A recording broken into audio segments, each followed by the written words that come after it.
আমাদের গৌড়ীয় বৈষ্ণব জগতের মহান আচার্য, নিত্যলীলা প্রবিষ্ট ওম বিষ্ণুপাদ পরমহংস অষ্টোত্তর শত শ্রী শ্রীল ভক্তি সিদ্ধান্ত সরস্বতী গোস্বামী ঠাকুর প্রভুপাদের শুভ আবির্ভাব তিথি। ভক্তি সিদ্ধান্ত সরস্বতী গোস্বামী ঠাকুর প্রভুপাদ, যিনি গৌড়ীয় বৈষ্ণব জগতে লায়ন গুরু, সিংহ পুরুষ নামে পরিচিত। তো শ্রীল প্রভুপাদের আদর্শ মেনে যদি আমরা সঠিকভাবে জীবনযাপন করতে পারি, তাহলে আমাদের জীবন সার্থক হয়ে যাবে। শ্রীল ভক্তি সিদ্ধান্ত সরস্বতী গোস্বামী ঠাকুর প্রভুপাদ, তিনি যেভাবে প্রচার করেছেন জগতে, এমনকি ওনার সান্নিধ্যে যারা এসেছেন, ওনার সান্নিধ্য যারা লাভ করেছেন, সেই মহান আচার্যদের শ্রী চরণ কমলে আমার অগণিত ভক্তিপূর্ণ প্রণাম। ওনার কথা বলে তো আমরা শেষ করতে পারবো না, এমনকি সঠিকভাবে বর্ণনাও করা তো সম্ভব নয়। তবুও আমি কৃপা প্রার্থনা করব যে দুই একটি কথা বলার জন্য, যেন আমি শক্তি লাভ করতে পারি। সবাই কৃপা করুন।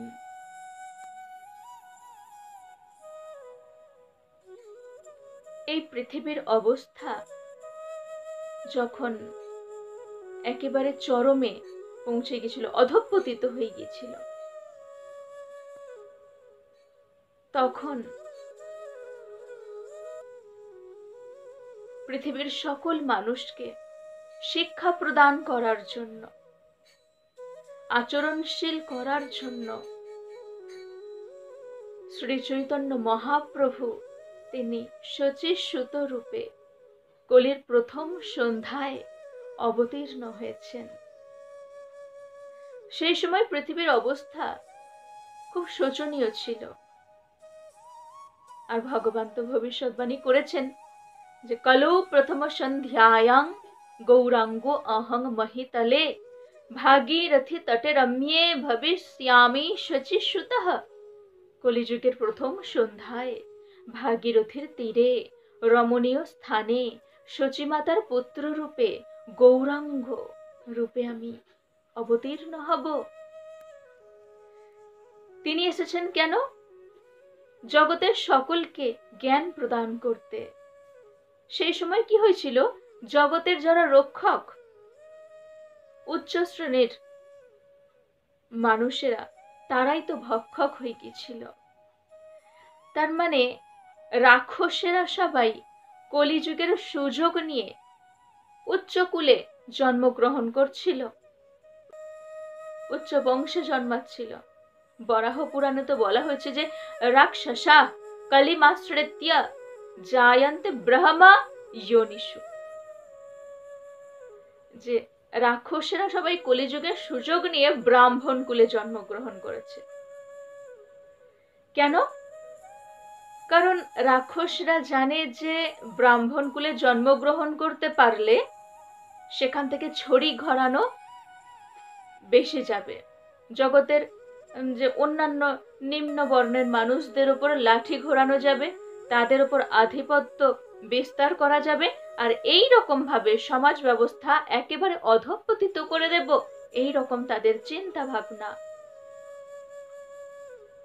আর সেই সময় যখন একেবারেই অবস্থা খুব শোচনীয়, তখন শ্রী অদ্বৈত ঠাকুর তিনি আহ্বান করলেন ভগবানকে যে হে প্রভু, আসতেই হবে আপনাকে।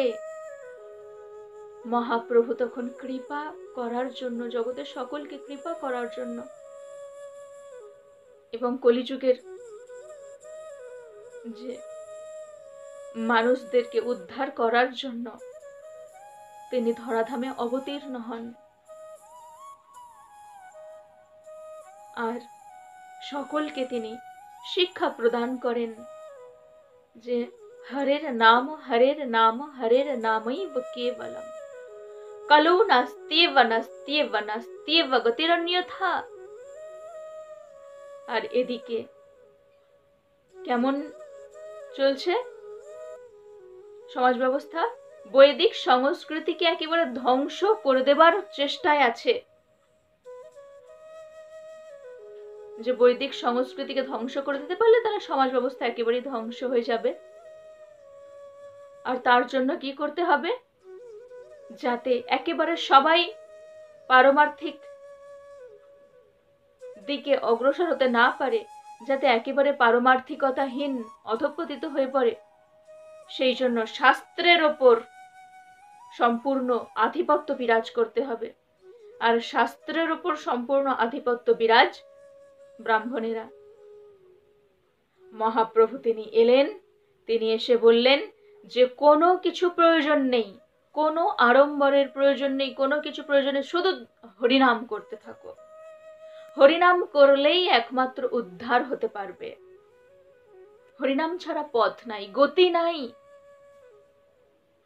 অন্যান্য যুগে বৈধি ভক্তির মাধ্যমে, বৈধি ভক্তি অনুশীলনের মাধ্যমে বৈকুণ্ঠ ধাম পর্যন্ত গমনের সুযোগ সুবিধা ছিল। অন্যান্য যুগে বৈধি ভক্তি অনুশীলনের মাধ্যমে সবাই বৈকুণ্ঠ ধাম প্রাপ্ত হতেন। কিন্তু বৈকুণ্ঠ ধামের থেকেও শ্রেষ্ঠ ধাম গোলক বৃন্দাবন, সেইখানে যাওয়ার সুযোগ লাভ করতে পারেননি অন্যান্য যুগের মানুষরা। গোলক বৃন্দাবন, কিন্তু মহাপ্রভু এমন কৃপা করলেন কলিযুগের মানুষদেরকে, এমন কৃপা করলেন, এমন প্রেম ভক্তি প্রদান করতে তিনি জগতে এলেন যে বৈকুণ্ঠ ধাম শুধু নয়, তারও শ্রেষ্ঠ ধাম গোলক বৃন্দাবন ধামে পৌঁছে যাবে কেউ যদি মহাপ্রভুর নির্দেশ মতো চলেন।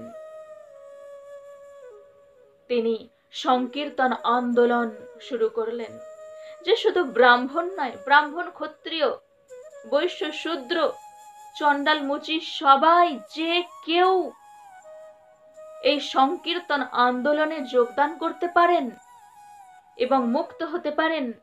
ভগবান শ্রীকৃষ্ণ গীতায় বলেছেন, মাং হি পার্থ ব্যপাশ্রিত্য येपि स्युपापयोनयः स्त्रिय वैश्यास्तथा शूद्रास्तेपि यान्ति পরাং গতিম।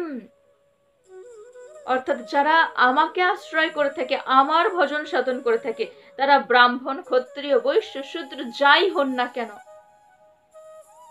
তারা অবশ্যই আমাকে প্রাপ্ত হতে পারেন। আর কলিযুগের একমাত্র মুক্তি লাভের পন্থা হচ্ছে হরিনাম সংকীর্তন। মহাপ্রভু তিনি বললেন যে হরিনাম সংকীর্তন করো, যে কেউ হরিনাম সংকীর্তন করতে থাকো, যে কেউ উদ্ধার হয়ে যাবে। কিন্তু ভগবান তিনি তো একটা নির্দিষ্ট সময়ের জন্য আসেন, যে এই সময় থেকে এই সময়ের মধ্যে তিনি জগতে শিক্ষা প্রদান করবেন।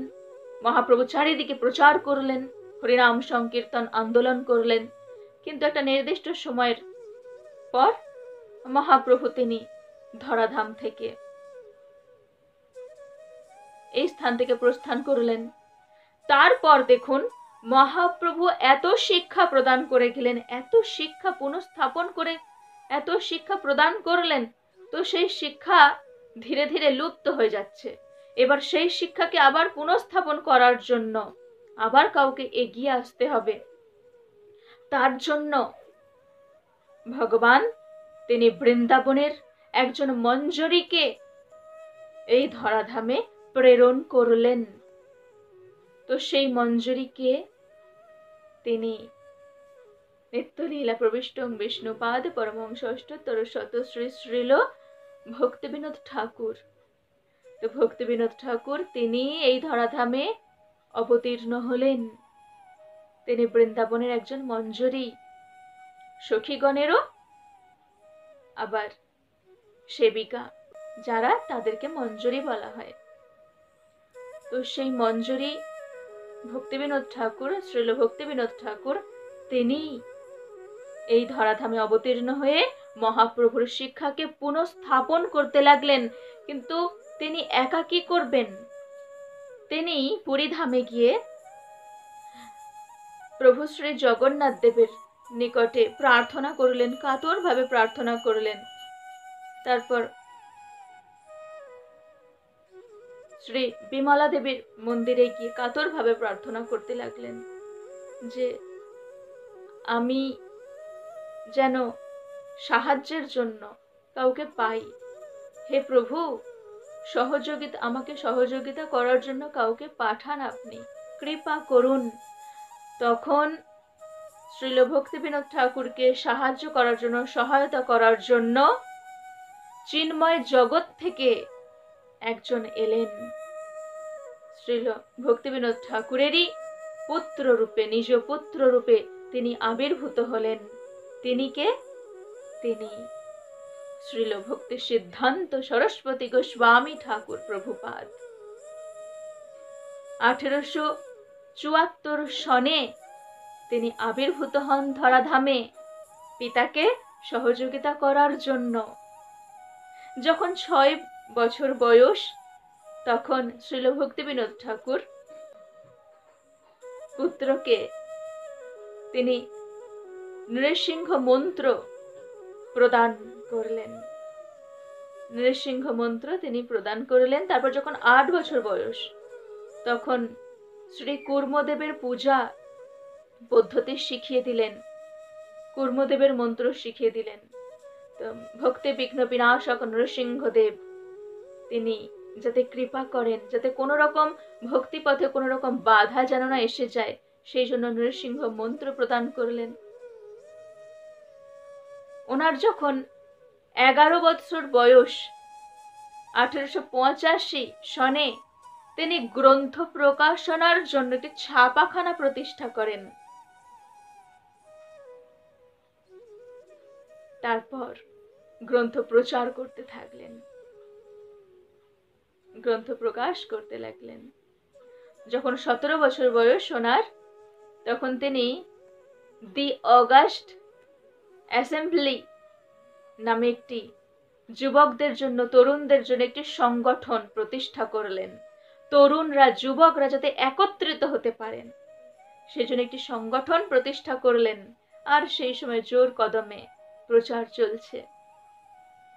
পরের বছর শ্রীল ভক্তিবিনোদ ঠাকুর তিনি সেবানন্দ সুখদা কুঞ্জ প্রতিষ্ঠা করলেন, যেটা তার বাসস্থান এবং ভজন কুটির ছিল।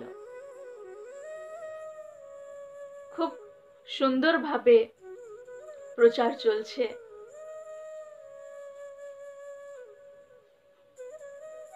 আর এবার তিনি দীক্ষা গ্রহণ করতে চান। শ্রীল ভক্তি সিদ্ধান্ত সরস্বতী গোস্বামী ঠাকুর প্রভুপাদ তিনি দীক্ষা গ্রহণ করতে চান। তো পিতার নিকটে জিজ্ঞাসা করলেন যে আমি দীক্ষা গ্রহণ করতে চাই। শ্রীল ভক্তিবিনোদ ঠাকুর তিনি বললেন যে একমাত্র শ্রীল গৌরকিশোর দাস বাবাজি মহারাজই একমাত্র তোমাকে দীক্ষা প্রদান করতে পারবে, নিজ পুত্রকে বললেন। তো সেই জন্য তিনি শ্রীল গৌরকিশোর দাস বাবাজি মহারাজের কাছে গেলেন। 1898 সনে 1898 সনে শ্রীল গৌরকিশোর দাস বাবাজি মহারাজের সাথে শ্রীল ভক্তি সিদ্ধান্ত সরস্বতী গোস্বামী ঠাকুর প্রভুপাদের সাক্ষাৎ হয় এবং 1900 সনে দীক্ষা গ্রহণ করেন অনেক কষ্টে।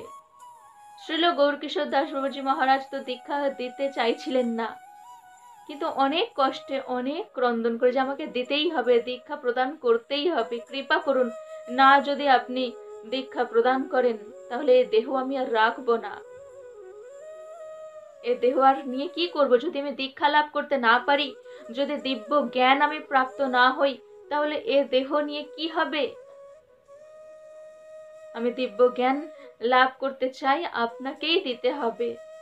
তো এইরকম অনেক কষ্ট করে তবে দীক্ষা গ্রহণ করেন। শ্রীল গৌরকিশোর দাস বাবাজি মহারাজ কৃপা করে দীক্ষা প্রদান করলেন। তো তিনি এবারে শ্রী গুরুদেবের নিকটে বললেন যে, অনুনয় বিনয় করে বললেন যে আমি কলকাতায় যেতে চাই প্রচারে। তো শ্রীল গৌরকিশোর দাস বাবাজি মহারাজ বললেন যে কলকাতায়? কলকাতাতে তো কলি বেশি আছে, ওখানেই তো বেশি করে কলির বাসস্থান। তুমি ওখানে যাবে কি করে? ওখানে গেলে কলির প্রভাবের মধ্যে চলে যাবে। তখন শ্রীল ভক্তি সিদ্ধান্ত সরস্বতী গোস্বামী ঠাকুর প্রভুপাদ বললেন যে শ্রী গুরুদেবের চরণধূলি আমার মস্তকে আছে, কলির যতই প্রভাব থাক না কেন আমাকে স্পর্শ করতে পারবে না। আমার শ্রী গুরুদেবের চরণধূলি কলির সমস্ত প্রভাবকে বিনাশ করে দেবে। কলির কোনো প্রভাব আমার মধ্যে আসবে না, কারণ আমার মস্তকে শ্রী গুরুদেবের চরণধূলি রয়েছে। এই রকম ভাবে অনেক অনুনয় বিনয় করে অনুমতি লাভ করলেন এবং তিনি কলকাতায় এলেন। কলকাতায় প্রথম মঠ প্রচার কেন্দ্র স্থাপন করলেন উল্টোডাঙ্গায় প্রধান সড়কে। তিনি লায়ন গুরু, দি লায়ন গুরু, সিংহ পুরুষ নামে পরিচিত।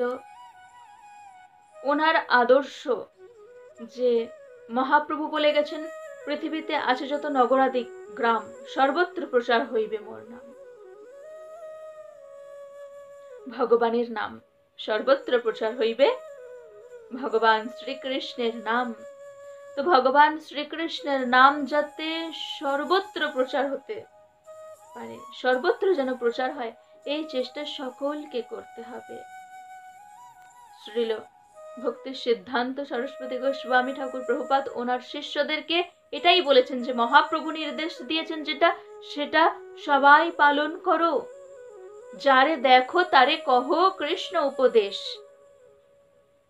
আমার আজ্ঞায় গুরু হইয়া তার এই দেশ। যারে দেখো তারে কহো কৃষ্ণ উপদেশ, যাকে দেখতে পাবে তাকেই কৃষ্ণ উপদেশ। যে কৃষ্ণ কথা বলো, বলো কৃষ্ণ ভজ, কৃষ্ণ করো কৃষ্ণ শিক্ষা। এইভাবে সকলে যাতে কৃষ্ণ ভক্তি লাভ করতে পারে, সেই জন্য চেষ্টা করতে হবে আমাদেরকে সকলকেই। তো সবাই শ্রীল ভক্তি সিদ্ধান্ত সরস্বতী গোস্বামী ঠাকুর প্রভুপাদের আদর্শকে মেনে চলার চেষ্টা করুন। হরিনাম সংকীর্তন নিজে করুন এবং অপরকে করান। হরিনাম সংকীর্তন যেন যেমন ভাবে পৃথিবীব্যাপী প্রচার হচ্ছে আরো বেশি করে যেন হয়, যে কোনোটা যে হ্যাঁ হচ্ছে মানে এইভাবেই হতে থাক, এইভাবেই চলুক, তা না। চেষ্টা করতে হবে যে হ্যাঁ হচ্ছে কিন্তু আরো যাতে হয়, আরো যাতে হয়, এইটা চেষ্টা করতে হবে। যে আমার যতটা হচ্ছে ততটাই আমি এতেই সন্তুষ্ট না, এরকম না, আরো আরো বেশি করে হোক, আরো বেশি করে হরিনাম প্রচার হোক জগতে। সবাই আমার সাথে বলুন হরে কৃষ্ণ কৃষ্ণ কৃষ্ণ হরে হরে, হরে রাম রাম রাম হরে হরে।